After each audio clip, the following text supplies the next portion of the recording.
Hello my dear friends, स्वागत है एक और नई वीडियो में। तो आज की वीडियो बहुत ही शानदार होने वाली है, क्योंकि आज की वीडियो में हम लोग वास्तविक संख्याएं का एक्सरसाइज 1.1 को पूरा क्वेश्चन को करेंगे एकदम आसानी भाषा में। तो वीडियो को शुरू से लेकर लास्ट तक जरूर देखिएगा, और यदि वीडियो अच्छी लगती है तो वीडियो को लाइक करके चैनल को जल्द से जल्द सब्सक्राइब कर दीजिएगा, ताकि वीडियो का नोटिफिकेशन सबसे पहले आप तक पहुंचे। तो चलिए वीडियो को शुरू करते हैं। तो इस तरीका का क्वेश्चन उदाहरण में हम देख चुके हैं, तो मुझे नहीं लगता है कि इस क्वेश्चन को बनाने में कोई परेशानी या दुविधा होगी, क्योंकि इस क्वेश्चन को हम पहले पिछले वाले वीडियो में चर्चा कर चुके हैं। तो चलिए वीडियो को शुरू करते हैं और क्वेश्चन को बनाते हैं। तो सबसे पहले क्वेश्चन को ध्यानपूर्वक पढ़ेंगे, उसके बाद ही इसको बनाने का प्रयास करेंगे। तो बोल रहा है कि निम्नलिखित संख्याओं का एचसीएफ ज्ञात करने के लिए यूक्लिड विभाजन, यहाँ पे यूक्लिड विभाजन एल्गोरिथम का प्रयोग कीजिए। कह रहा है कि इन सभी जो 3 क्वेश्चन दिया गया है इसका एचसीएफ निकालना है, और वो भी एचसीएफ आवाज गुणनखंड से नहीं निकालना। यहाँ बोल दिया गया है कि यूक्लिड विभाजन एल्गोरिथम की सहायता से निकालना है इन तीनों का एचसीएफ। तो सबसे पहले पहला के हम आंसर लिखेंगे, पहला का हल लिखेंगे। तो हम बता चुके हैं कि इस तरह का क्वेश्चन को बनाने के लिए सबसे पहले स्टेप को ध्यान देना होगा। तो सबसे पहले पहला स्टेप में हम लोग क्या करते हैं, तो पहला स्टेप में इन दोनों संख्याओं को देखते हैं कि इन संख्याओं में बड़ी संख्या कौन सी है। तो देखेंगे कि इसमें 225 है, जो 135 से क्या चाहिए, तो बड़ा है। तो बड़ा होने के कारण कहाँ लिखाएगा, तो ये बीच में लिखाएगा। भागा को जो चिन्ह देते हैं वो भाज वाला जो होता है वो बीच में लिखाता है, और 135 लिखाता है भाजक के रूप में। यहाँ तक वाला स्टेप सिखाए थे। उसके बाद जिस तरीका से हम लोग भागा देते उस तरह से भागा देंगे। कितना बार में लगाएगा, यदि हम 2 बार में लगाएंगे तो 270 हो जाएगा। तो 1 बार में लगाएंगे तो कितना होगा, 135 होगा। जो घटाएंगे तो 0 हो जाएगा, और 12 में से 3 जाएगा तो कितना बचेगा, 9 3 12 90 बचेगा। अभी तो हो गया पहला स्टेप। दूसरा स्टेप में क्या करना है कि फिर से भागा का चिन्ह देना है इस तरीका से, और जो ये वाला जो भाजक है, जो फर्स्ट स्टेप में जो भाजक आया था, इसी भाजक को हम लोग को बीच में यहाँ पे उतार देना है। फिर से 135 में यहाँ उतार दिए। अब उसी तरह से भागा देना है। यहाँ पे यदि कितना बार लगेगा, 2 बार में लगाएंगे तो 180 हो जाएगा, ज्यादा हो जाएगा, इसलिए कितना बार में लगेगा, 1 बार में लगेगा 90। और घटाएंगे तो कितना आएगा, 5 आ जाएगा, और फिर 13 में से 9 जाएगा तो 4 बचेगा। कितना आया, 45 आया। अब फिर से अगला स्टेप में उसी तरह से करना है, भागा का चिन्ह देना है, और अब दूसरा स्टेप में जो आया था भाजक, उसी को फिर से आके उतार देना है भाज के रूप में। अब भागा लगाएंगे 2 बार में 90, ये आ गया 0। यह स्टेप तब तक करना है जब तक शेषफल में 0 नहीं आता। लास्ट तक करते जाना है। जब 0 आएगा तब लास्ट वाला जो स्टेप होगा उसका जो भाजक आएगा, ये वाला जो भाजक, इस भाजक नहीं, ये नहीं, ये वाला जो 0 आएगा, शेषफल जो 0 आता है जिस स्टेप में, उसका ही जो भाजक होगा यही एचसीएफ के रूप में आता है। तो इसका लिखना है, और इसके साथ साथ चरण जरूर लिखना है, क्योंकि चरण नहीं लिखेंगे तो नंबर कट जाएगा, पूरा का पूरा नंबर, इसलिए चरण लिखना जरूरी है। तो चरण लिखते हैं। पहला स्टेप में क्या करें, तो पहला स्टेप में ए वाला पूरा लेंगे, ए वाला यहाँ से जो है ना, ये वाला हो गया पहला स्टेप में। तो पहला स्टेप में हम लोग जानते हैं यूक्लिड विभाजन प्रमेयिका से कि ए बराबर BQ प्लस R होता है, ये जानते हैं। तो इसमें ए कितना है, 225, तो लिखेंगे कि 225 बराबर बी, इसमें कितना है, बी 135 है, और Q कितना है, Q 1 है। अब पहला शेषफल R में तो शेषफल कितना है, 90 हुआ। तो ये तो पहला स्टेप हो गया। अब चलते हैं दूसरे स्टेप में। तो दूसरे स्टेप में लिखेंगे, दूसरा स्टेप ये वाला हो जाएगा, यहाँ से लेके ये हुआ, ये हो गया पहला स्टेप, ये हो गया दूसरा स्टेप। दूसरा स्टेप में लिखेंगे a बराबर 135 और b बराबर 90 और q बराबर 1 और प्लस शेषफल कितना हो जाएगा, 45 हो जाएगा। ये दूसरा स्टेप हो गया। अब तीसरा स्टेप लिखेंगे, तीसरा स्टेप में लिखेंगे, ए वाला पूरा स्टेप तीसरा में जाएगा, ए वाला पूरा।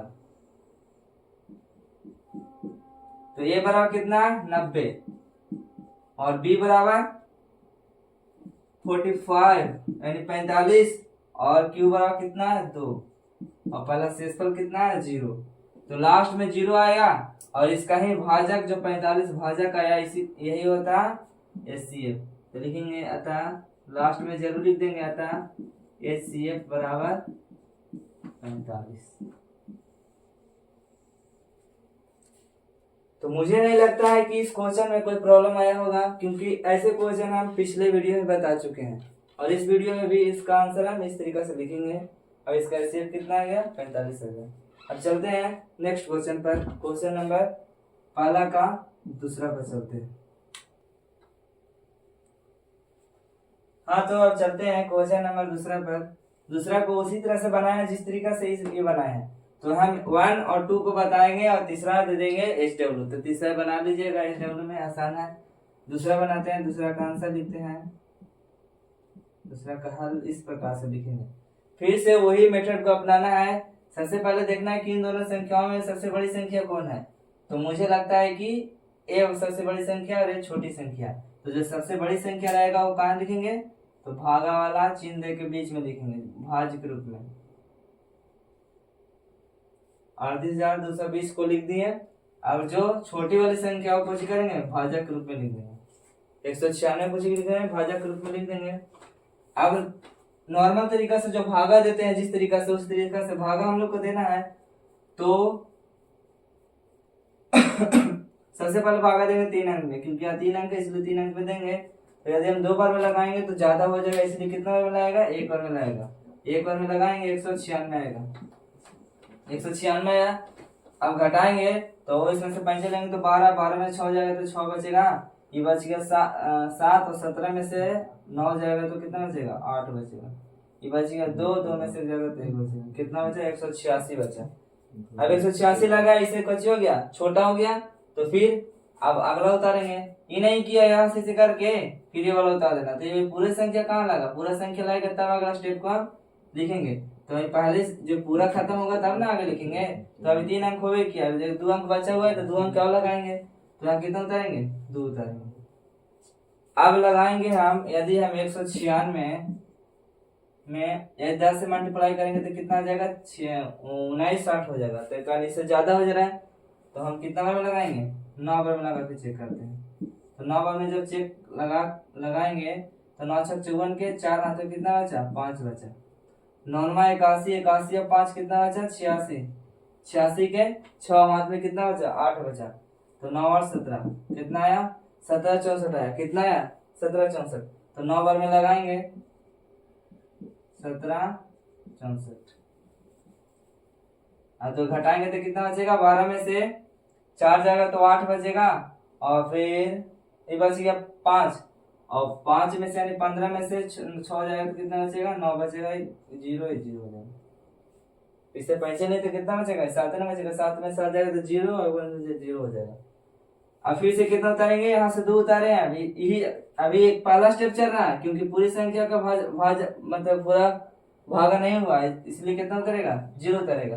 अब कितना बार में लगाएंगे, तो अब लगाएंगे हम, यदि 196 है, अगर हम यहाँ पे 6 बार में लगाएंगे तो 6 छक 36, नहीं 5 बार में लगाएगा। कितना बार में लगाएगा, 5 बार में, क्योंकि 6 पर 36 का 0 तो 3 हो जाएगा। और 9 पर 45 49 बचेगा 4, 9 यानी 980 हो जाएगा। कितना बार में लगेगा, 5 बार में लगेगा। 5 बार में पूरे चल जा रहा है 980। कितना आ गया, 0 आया। तो सबसे खुशखबरी की यह बात है कि हमको पहला ही स्टेप में 0 आ गया। तो इसका जो HCF होगा वो 0 वाला स्टेप होगा, उसका ही कुछ होगा, भाजक होगा, यानी 196 कुछ हो गया, HCF होगा। तो इसका चरण लिखेंगे। चरण जरूर लिखना है, चरण के बिना नंबर नहीं मिलेगा, क्योंकि स्टेप लिखना बहुत ही जरूरी है, क्योंकि यूक्लिड विभाजन एक प्रकार का स्टेप है। तो यहाँ पे लिखेंगे यूक्लिड विभाजन परिमेय से जानते हैं, ए बराबर बी क्यू प्लस कितना होता है, आर होता है। तो यहाँ पे हम लोग को ए कितना लिखा है, 38,220, सॉरी यहाँ पहला स्टेप में लिखना है a बराबर 38,220 बराबर b कितना लिखा है 196 और q कितना है 195 और पहला शेषफल कितना हो गया, शेषफल यहाँ 0 है इसलिए 0 लिख दिए। तो 0 वाला हो गया, उसका स्टेप में 196 कुछ हो गया, HCF हो गया। तो यहाँ पे लिखेंगे अतः HCF बराबर कितना हो गया 196, ये हो गया कुछ आंसर हो गया। तो पहला का HCF बता चुके हैं और दूसरे का भी HCF कैसे निकाला जाता है यूक्लिड वजन वो भी बता दिए। अब तीसरा, पहला दूसरा हो गया, तीसरा कुछ देंगे HW कर लीजिएगा इसी तरीके से, जिस तरीके से किए उसी तरीके से कर लीजिएगा तो बन जाएगा। अब मुझे नहीं लगता है कि किसी प्रकार का कोई प्रॉब्लम होगा इस क्वेश्चन को बनाने के लिए। तो चलते हैं क्वेश्चन नंबर पहला का तो कर लिए, अब चलते हैं क्वेश्चन नंबर दूसरा में। क्वेश्चन नंबर दूसरा पर दर्शाइए कि प्रत्येक धनात्मक विषम पूर्णांक 6q+1 या 6q+3 या 6q+5 के रूप का होता है, जहां q एक क्या चीज है, पूर्णांक। कहने का तात्पर्य यह है कि इस संख्या में हम लोग को 6q+1, 6q+3 और 6q+5 को धनात्मक विषम पूर्णांक के रूप में कैसे करना है, इसको दर्शाना है, प्रूव करना है। तो इसको प्रूव करने के लिए ऐसे क्वेश्चन को या ऐसे उदाहरण को, इस तरीका के उदाहरण को हम लोग पिछली क्लास में चर्चा कर चुके हैं। तो मुझे नहीं लगता है कि उस क्लास को देखने के बाद इस क्लास में भी और ध्यान पूर्वक से देखना होगा, क्योंकि यह क्वेश्चन हम हल्का हो गया, क्योंकि पिछली क्लास में इस क्वेश्चन को बहुत ही डिटेल तरीका से बताए थे। तो चलिए इसका आंसर लिखते हैं। तो इस क्वेश्चन को, इस तरीका का क्वेश्चन को बनाने के लिए हम लोगों को ये वाला स्टेटमेंट जरूर लिखना होगा। सभी क्वेश्चन में इस तरीका का क्वेश्चन आएगा तब इस वाला स्टेटमेंट को लिखना जरूरी है। यदि इस स्टेटमेंट लिखा हुआ है, इसका समझ में नहीं आ रहा है, तो मेरे पिछले वाले वीडियो में या प्लेलिस्ट में जाकर देखिएगा, तो उसमें समझा चुके हैं दूसरे लेक्चर में कि यह इस स्टेटमेंट का अर्थ क्या होता है। तो यह जरूर लिखना है। क्या लिखना है, यूक्लिड विभाजन प्रमेय से दिए गए दो धनात्मक पूर्णांकों a और b के लिए ऐसी अद्वितीय पूर्ण संख्याएं q और r विद्वान है कि किस प्रकार विद्वान है, तो a बराबर b + r, जहाँ जो r है वह 0 के बराबर और 0 से छोटा, लेकिन कुछ है b से हमें 0 से बड़ा, लेकिन b से कुछ होगा, छोटा होगा। तो आगे लिखेंगे कि माना, सिर्फ आपको देखते जाना है, जिस स्टेप में लिख रहे हैं उस स्टेप में आपको देखते जाना लिखना है। माना b बराबर, यहाँ b बराबर कितना है 6 है, यहाँ भी 6 है, यहाँ भी 6 है, यानी b का मान कुछ है फिक्स है, तो इसलिए b बराबर 6। माना b बराबर कितना 6, जब 6 आएगा तो a बराबर 6q+r नहीं होगा, तो r होगा, तो यहाँ पे कुछ हो जाएगा, r जो होगा वह यानी b से छोटा मतलब 6 से छोटा होगा। ये वाला हुआ ना। तो अब यहाँ पे लिखेंगे, इसीलिए r बराबर मतलब r कितना कितना होगा, तो 0 के बराबर भी हो सकता है और 0 से बड़ा, लेकिन 6 से कुछ होगा, छोटा होगा। तो कितना कितना होगा, तो पहले 0 होगा, फिर 1 होगा, फिर 2 होगा, फिर 3 होगा, फिर 4 होगा और 5 होगा। 6 नहीं होगा, क्योंकि 6 पर यहाँ पे बराबर का चिन्ह नहीं दिया गया, इसलिए 6 नहीं होगा। यहाँ तक तो समझ में आ गया। तो इसमें केस बनेगा 1 2 3 4 5 केस बनेगा इसका में। तो चलिए केस लिखते हैं। तो केस नंबर 1 में लिखेंगे, केस नंबर 1 में लिखना है क्या, r बराबर पहला 0 पर, यदि r बराबर 0 हो तो क्या होगा, तो a बराबर, यहाँ से a बराबर 6q+0, r का मान कितना है 0, या ऐसे लिख सकते हैं इसको सिर्फ 6q, क्योंकि किसी भी संख्या में यदि 0 को हम ऐड करेंगे तो वही संख्या प्राप्त होगा, यानी 6q प्राप्त होगा। अब आप ही बताइए 6q सम है या विषम है। सम और विषम को चेक करने के लिए 2 से भागा देंगे तो कट जाएगा, ये 2 से भागा देंगे तो 3 बार में कट गया ना, तो बचे हो गई, सम हो गया। तो इसीलिए यहाँ पे लिखेंगे अतः 6q 2 से विभाजित है, इसीलिए 6q एक सम धन या धनात्मक पूर्णांक है। हम लोग को सीध को निकालना है विषम पूर्णांक, तो ये तो समधनात्मक पूर्णांक हो गया, तो ये तो नहीं होगा। अब आगे चलते हैं केस नंबर 2 पर। केस यहाँ 1 हुआ था, अब चलते हैं केस नंबर 2 पर। तो 2 में क्या लिखेंगे, r बराबर यहाँ 0 हो गया, और कितना लिखेंगे 1 लिखेंगे। तो इस तरह से लिखेंगे कि a बराबर 6q प्लस r का मान कितना हो जाएगा 1 हो जाएगा। अब आप ही बताइए 6q प्लस 1 सम है या विषम है, तो जाहिर सी बात है क्योंकि 2 से भागा नहीं जा रहा है तो इसमें कुछ होगा विषम हो जाएगा। तो इसे लिखेंगे कि अतः 6q प्लस 1 एक विषम पूर्णांक। यहाँ पे लिख देंगे इस तरीका से कि 6q प्लस 1 2 से विभाजित नहीं है, इसीलिए 6q प्लस 1 को चाहिए विषम पूर्णांक का। जगह बचाने के चक्कर में हम लोग को शॉर्ट कर रहे हैं, ताकि ऐसे पिछली वीडियो में आप बता चुके हैं अच्छी तरीके से, तो वहां जाकर देख लीजिएगा। केस नंबर 3 में r बराबर कितना लेंगे, r बराबर लेंगे 0 हो गया 1 हो गया, लेंगे 2। अब तो 2 लेंगे तो कितना होगा, a बराबर b के जगह 6q प्लस r के जगह 2 ले लेंगे, और 2 लेंगे तो लिखेंगे कि अतः जो 6q प्लस 2 है वह 2 से विभाजित है, इसीलिए 6q प्लस 2 एक सम धनात्मक पूर्णांक है। तो केस 1 हो गया, केस 2 हो गया और केस 3 हो गया। 3 केस बना है, तो 0 हो गया, 1 हो गया, 2 हो गया। चलते हैं 3 और 4 और 5 पे। तो हम कितना लेंगे, केस नंबर 3 r बराबर कितना लेंगे 2 हो गया, लेंगे 3 लेंगे तो कितना हो जाएगा, a बराबर 6q प्लस 3।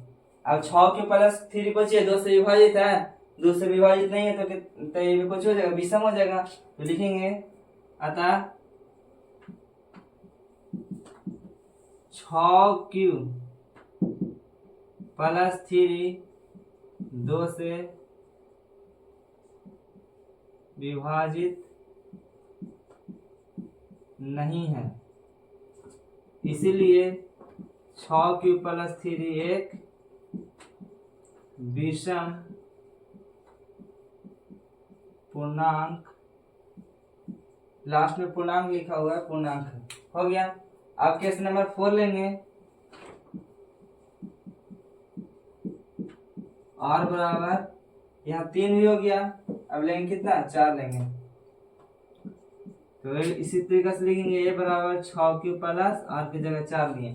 तो देखिए यहाँ पे 2 से कुछ ये विभाजित है, क्यों विभाजित है, क्योंकि 6q प्लस यहाँ लिखेंगे 6q प्लस 4 है, तो इसमें अगर 2 कॉमन लेंगे तो 3q प्लस 2 होगा ना, और 2 से भागा देंगे तो कट गया ना, इसलिए कुछ हो गया सम हो गया।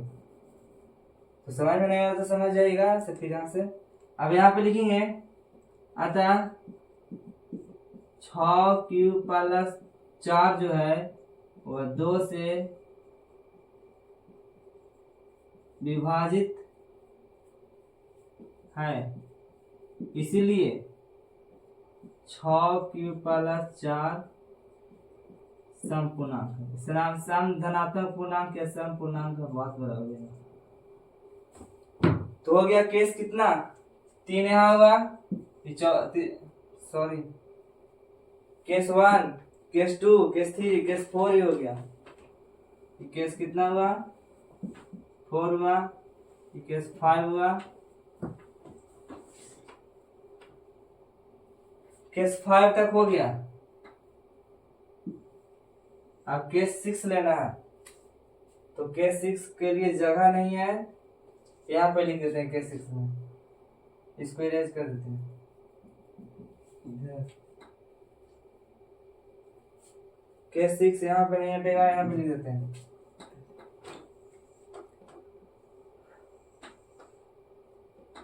केस नंबर 6, यहाँ कितना लिखेंगे, r बराबर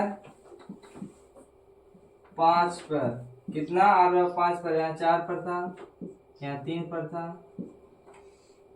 तो यहाँ पे कितना जाएगा, a बराबर 6 प्लस 5। उस तरीके से लिखेंगे, क्या था 6 प्लस 5 2 से विभाजित नहीं है, इसीलिए 6 प्लस 5 एक विषम पूर्णांक है। कितना केस बना इसमें, 6 केस बना।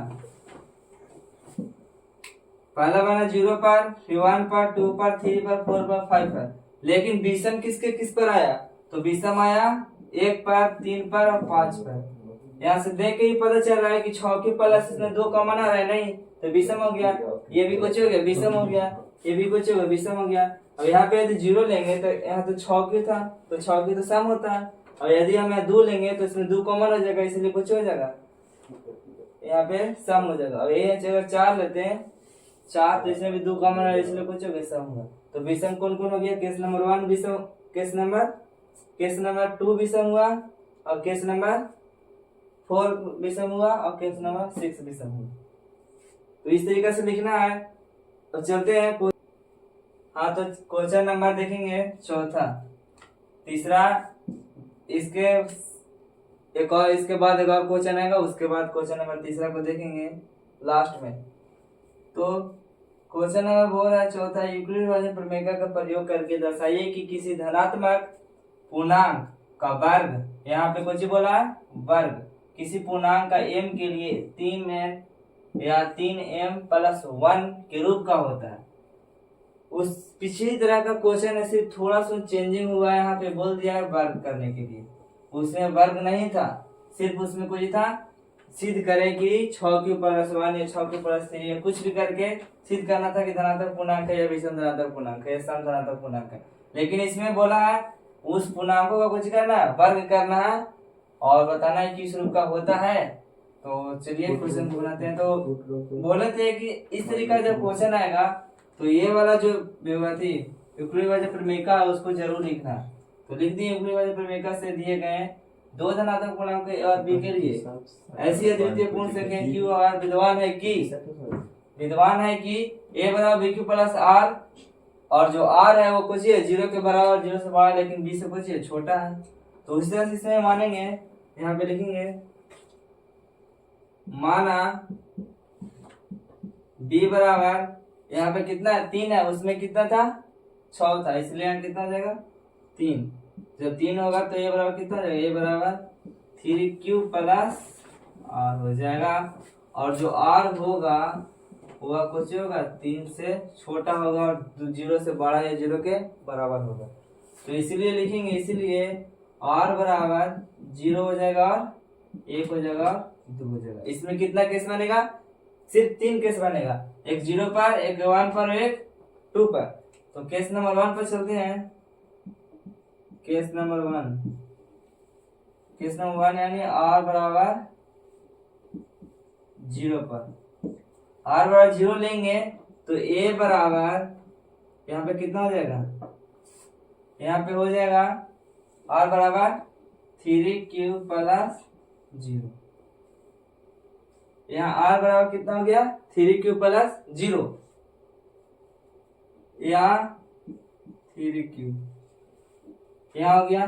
तो अब इसको कुछ करना है, हमको वर्ग करना है, क्योंकि यहाँ बोला है कि पूर्णांकों का यहाँ धनात्मक जो पूर्णांक है वो उसको कुछ करना है, वर्ग करना है। तो वर्ग करेंगे तो कितना हो जाएगा a² बराबर 9 क्यू स्क्वायर, यही ना होगा। जब एक और इसमें जब इसका पूरा का वर्ग करेंगे तो एक ए स्क्वायर हो जाएगा और 3 क्यू कितना हो जाएगा 9 स्क्वायर हो जाएगा। तो यहाँ पे ए बराबर ए स्क्वायर लिखेंगे, वो कितना हो जाएगा, यहाँ पे ऐसे लिख सकते हैं 3 गुने 3 स्क्वायर, इस तरीके से लिख सकते ना है। अब यहाँ पे मान लेंगे, माना 3 क्यू स्क्वायर बराबर एम मान लेंगे। एम मान लिए, कुछ ये पूर्णांक है। अगर हम 3 में किसी भी संख्या से मल्टीप्लाई करेंगे तो वही तो पूर्णांक भी है। किसी भी संख्या से यदि मल्टीप्लाई करेंगे तो पूर्णांक ही नहीं आएगा। बोल रहा थी एम कुछ है यहाँ पे किसी पूर्णांक एम के लिए, किसके लिए, एम के लिए, तो एम कुछ है पूर्णांक है, तो इसलिए कुछ मान लिए। यहाँ 3 स्क्वायर को एम मान लिए, इसलिए कुछ हो जाएगा ए स्क्वायर 3m हो जाएगा। पहला तो हमको ही ना सिद्ध करना था, 3m सिद्ध कर दिए। अब चलते हैं केस नंबर दूसरा पर। केस नंबर दूसरा पर चलेंगे, r बराबर 1 पर। r बराबर 1 लेंगे तो कितना हो जाएगा, a बराबर 3 प्लस 1। अब उस तरीके से कुछ करेंगे, वर्ग करेंगे तो 1 स्क्वायर और ये पूरा का जो होल स्क्वायर निकालेंगे तो कितना होगा, ए स्क्वायर मतलब 9 स्क्वायर प्लस 1 और प्लस 3 दूनी 6 क्यू हो जाएगा। यही ना होगा, A square plus B square plus 2ab। तो 2ab लिखेंगे तो 2 इंटू 3 6 हो गया, क्योंकि क्यू हो गया 1 मल्टीप्लाई करेंगे तो 6 क्यू हो जाएगा। तो ए स्क्वायर बराबर 9 स्क्वायर प्लस 6 और प्लस 1 लिख देंगे इधर। तो ए स्क्वायर बराबर इन दोनों में से 3 को कॉमन लेंगे तो आ जाएगा, कितना हो जाएगा यहाँ पे 3 स्क्वायर प्लस 2 प्लस 1 हो जाएगा। अब इस पूरे को कुछ मान लेंगे, m मान लेंगे, क्योंकि ये कुछ है पूर्णांक ना है, इस पूर्णांक है तो इस पूर्णांक को कुछ मान लेंगे, m मान लेंगे। तो यहाँ लिखेंगे माना, यहीं पे लिख देते हैं, यहाँ पे लिखेंगे माना 3 स्क्वायर प्लस 2 बराबर m मान लेंगे। अब m मान लिया है तो इसीलिए क्या हो जाएगा, ए स्क्वायर जो होगा वह 3m प्लस 1 हो जाएगा। हमको यही सिद्ध करना था। पहला सिद्ध हो गया, पहला सिद्ध यहाँ हुआ और दूसरा सिद्ध कैसे हो गया, यहाँ हो गया। अब चलते हैं केस नंबर 3 पर। केस नंबर 3 बहुत ही आसान है, आपको कैसे करना है तो ध्यान से देखना है सिर्फ। अब चलते हैं केस नंबर 2 पर। कब, जब r बराबर कितना होगा 2 होगा, r बराबर कितना होगा 2 होगा।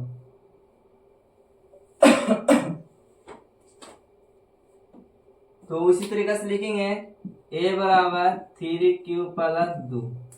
अब वर्ग करेंगे दोनों तरफ तो ए स्क्वायर और प्लस कितना हो जाएगा, इसी तरीके से हो जाएगा 9 स्क्वायर प्लस 4 हो जाएगा और प्लस में 6 नहीं होगा, 3 दूनी 6 6 दूनी 12 क्यू हो जाएगा। ये ना होगा, 3 का स्क्वायर हो जाएगा 9 स्क्वायर और 2 का 4 हो जाएगा और 2 इंटू ए भी होता है तो 2 हो जाएगा, 3 दूनी 6 और जब 2 से मल्टीप्लाई करते तो 12 क्यू हो जाएगा। अब इसको सजाना है, इस तरीके से सजा देना है 9 स्क्वायर और प्लस 12 क्यू हो जाएगा।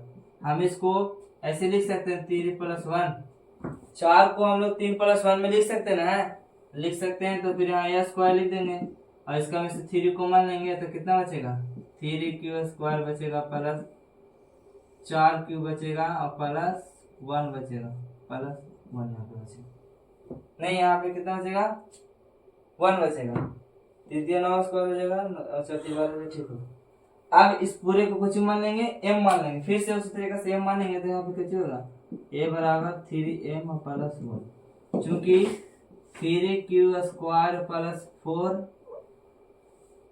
प्लस जो यहाँ पे ऐसे लिख देंगे, नीचे लिख देंगे क्योंकि 3 स्क्वायर प्लस 4 प्लस 1 बराबर m, और हमको सीधे ही करना था, सीध हो गया। तो यही सिद्ध करना था कि यहाँ पे वर्ग बोला है, उस समय सारे जो क्वेश्चन जो पिछले बताए, पिछला क्वेश्चन में उसका मैं वर्ग नहीं बोला था, इसमें वर्ग बोला है तो वर्ग किए ए का वर्ग कितना है, 3m का रूप का आया, आ गया। इसमें भी आया, देखो यहाँ पे 3m + 1 के रूप का आया, ये आ गया। यहाँ पे देखिएगा तो 3m + 1 रूप का आ गया, तो सीध हो गया। अब चलते हैं क्वेश्चन नंबर 5वां पर। तो क्वेश्चन नंबर देखेंगे 5। तो उसी तरीका से इसे बोला है, उसने बोला था वर्ग करने के लिए, इसमें बोला है घन करने के लिए, अर्थात क्यूब करना है, सिर्फ क्यूब।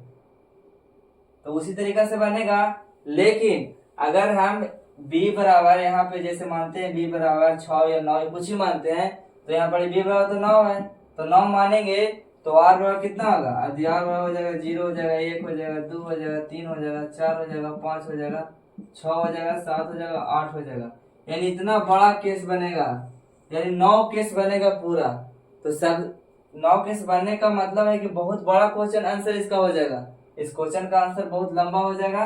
तो इसीलिए इसको शॉर्ट बनाने के लिए अगर यदि यहाँ पे 9 होगा तो कुछ करेंगे, 9 को आवाज गुणनखंड करेंगे। आवाज गुणनखंड करने के बाद जो आएगा उसी को कर लेंगे, b बराबर मानेंगे। यदि हम 3 से भागा देंगे 3 बार में कट गया, 3 बार में, तो हम b बराबर 9 नहीं मानेंगे, क्योंकि 9 मानेंगे तो बहुत बड़ा केस हो जाएगा। वो भी सही है, लेकिन इस क्वेश्चन को शॉर्ट में बनाने के लिए b बराबर कितना मानेंगे, 3 मानेंगे। आवाज गुणनखंड में देखेंगे कितना आया, 3, तो इसलिए कितना मानेंगे, b बराबर 3 मानेंगे।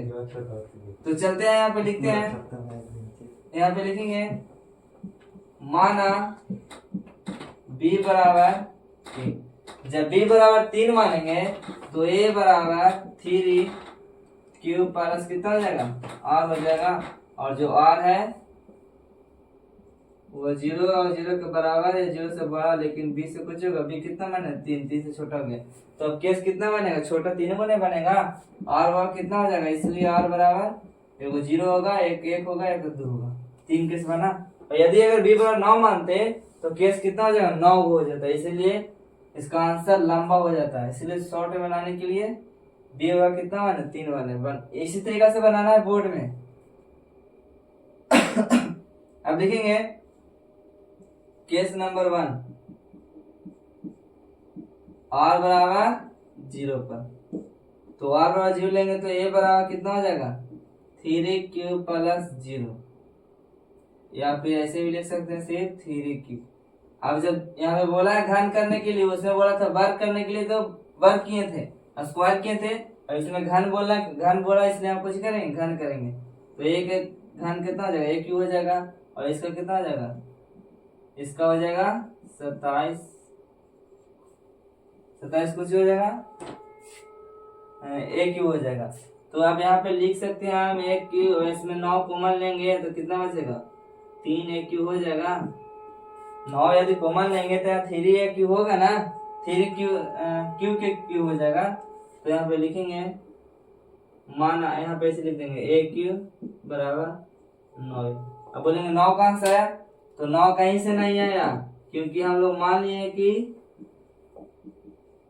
3 क्यू के पावर क्यू बराबर कुछ हो गया, m हो गया। ये पूरा को कुछ मान लिए, पूरा को m मान लिए, इसलिए कुछ हो गया, 9 m हो गया। तो पहला केस में तो आ गया 9m का रूप हो गया। यहाँ सिद्ध करने के लिए तो 9m करना हो गया। अब चलते हैं केस नंबर दूसरा पर। केस नंबर 2, r बराबर 1, तो कितना होगा, a बराबर 3 क्यूब प्लस 1। अब कुछ ही करेंगे, घन करेंगे तो कितना हो जाएगा, इसका घन और फिर 3 क्यूब प्लस 1 के घन, तो एक क्यूब हो जाएगा। और हम लोग सूत्र जानते हैं, a प्लस b के क्यूब होता है a cube plus b cube plus 3a square b और प्लस 3a b स्क्वायर, यही होता है। तो यहाँ पे a कुछ है, 3 क्यूब है, तो यहाँ कितना हो जाएगा, a के क्यूब 9 है 27 क्यूब के पावर क्यूब हो जाएगा। और प्लस b क्यूब मतलब 1 के क्यूब करेंगे तो कितना होगा, 1 हो जाएगा, डायरेक्ट लिख देते हैं 1। और प्लस 3a स्क्वायर, 3 और a स्क्वायर, यानी ये कितना हो जाएगा, 9 के पावर क्यूब हो जाएगा। अब भी हो जाएगा मल्टीप्लाई में प्लस 3 के 3 a के a, यहाँ पे प्लस करके 3 के 3 हो जाएगा और फिर ए के मतलब 3q और प्लस बी के नहीं उसी में मल्टीप्लाई करके बी के कुछ होगा प्लस कर दो। तो पूरा लिखेंगे तो ए क्यू हो जाएगा, ये हो जाएगा 27q और प्लस 1 प्लस 9 दिया है, ये भी कितना हो जाएगा 27q हो जाएगा, 27q के पावर q स्क्वायर हो जाएगा और प्लस कितना हो जाएगा 3 दिया है 9q स्क्वायर हो जाएगा। अब हम ए क्यू के क्यू लिखेंगे और यहाँ पे हम लोग इसको इसको इसको एक साथ रखेंगे यानी 27q और प्लस 27q के पावर 2, यहाँ पे q के पावर 3 है, यहाँ पे q के पावर 2 है और प्लस 9q के पावर 2 और यहाँ प्लस कितना लिख देंगे 1 लिख देंगे। यहाँ तक तो हो गया। अब चलते हैं आगे। अब यहाँ पे ए क्यू लिखेंगे। अब इसमें से हम लोग 9 को कॉमन लेंगे, यहाँ से यहाँ तक 9 को जब कॉमन लेंगे तो कितना बचेगा, यहाँ बचेगा 3 ए के पावर 3 मतलब क्यू के पावर 3 और यहाँ कितना बचेगा 3 क्यू के पावर 2 और यहाँ कितना बचेगा 9 कॉमन लेंगे तो सिर्फ क्यू के पावर 2 बचेगा। क्यू के पावर कितना बचेगा 2 बचेगा यहाँ पे प्लस कितना लास्ट में 1 हो जाएगा। तो हम लोग यहाँ पे लिखेंगे चूंकि 3q के पावर q प्लस 3q के पावर स्क्वायर यानी 4 इसको मान लेते हैं पूरा, ये दोनों मिलकर कितना जगह 4 हो जाएगा, इसको मान लेते हैं m, तो इसीलिए हो जाएगा a क्यू बराबर 9 पूरा को कुछ मान लिया है m मान ली तो m और प्लस 1 दूसरा सिद्ध हो गया। पहला सिद्ध हो गया ए क्यू जब ए का घन करेंगे तो कितना आया 9m के रूप का आ गया। अब इस दूसरा में आया कि जब एक का जो घन करेंगे वो कितना हो जाएगा 9m प्लस 1 हो जाएगा। अब सिर्फ सिद्ध करना है 9m प्लस 8 को, तो इधर से इधर लिखते हैं। केस नंबर 1 हुआ था, एक 2 हुआ, तब कितना लिखेंगे 3 लिखेंगे और बराबर कितना पर 2 पर,